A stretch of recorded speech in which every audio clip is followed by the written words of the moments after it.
Why hiring a tenant representative will not increase your rent and why using one creates value. Tenants often represent themselves because the landlord argues it will be forced to increase the rental rate to pay for the tenant representative's commission. The landlord claims that if the tenant does not hire a representative, that they will give the tenant a lower rental rate because it saves them from paying a commission. Well, let's think about this. If the landlord has to increase the rent to cover the tenant representative's commission, but will reduce the rent if one is not involved, then what difference does it make to the landlord? If this scenario were true, the result would be a zero-sum game, meaning the landlord would receive the exact same amount of money at the end of the tenant's lease term.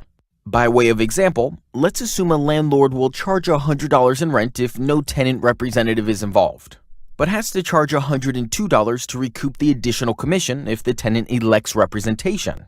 Under the scenario where the landlord charges an extra $2 to recoup the cost of the additional commission, the net rent received by the landlord is still $100.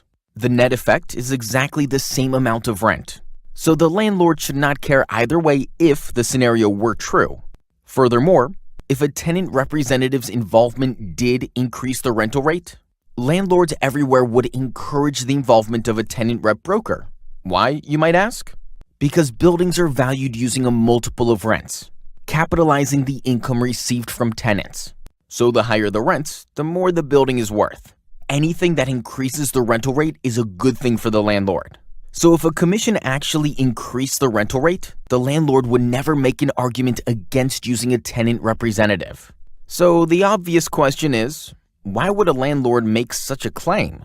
The answer is simple. Landlords don't want a tenant representative involved because using one will cause the opposite to happen. A good tenant representative will lower the rental rate, minimize the lease term, negotiate various lease provisions, and minimize the tenant's risk both financially and legally. All of this will make the building less valuable, which is the primary reason landlords argue against the use of a tenant representative. And don't forget this commonly unknown fact. The landlord's agent will make less money on your lease if you have representation. This is because the tenant representative is compensated by taking a portion of the commission that is paid to the landlord's agent.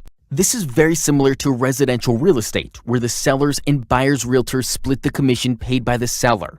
So, this is one of the biggest reasons some landlord agents discourage the involvement of a tenant representative, because they personally make less on your lease if one is involved. Still, some tenants think they can negotiate and capture part of the brokerage fee. We've never seen it actually happen. While the tenant may negotiate to get the rate dropped a few percent and think they are capturing that fee, they're never privileged to the actual document between the landlord's agent and the landlord. And virtually 100% of the time, the landlord's agent is likely getting a full fee. Sure, the landlord might drop the rental rate some to create the illusion of cost savings, but the rental rate would have dropped by far more if the tenant had a good tenant representative. Like a good auctioneer, a professional tenant representative brings out the serious bidders, and that market pressure assures a tenant of the best possible pricing. There's a reason that virtually all Fortune 500 firms use professional representation on their leases. It saves them money, saves them time, and reduces risk. You don't go to court with a lawsuit involving hundreds of thousands or millions of dollars without very good representation. Don't do it with a lease liability either. Hire the very best tenant representative that you can find.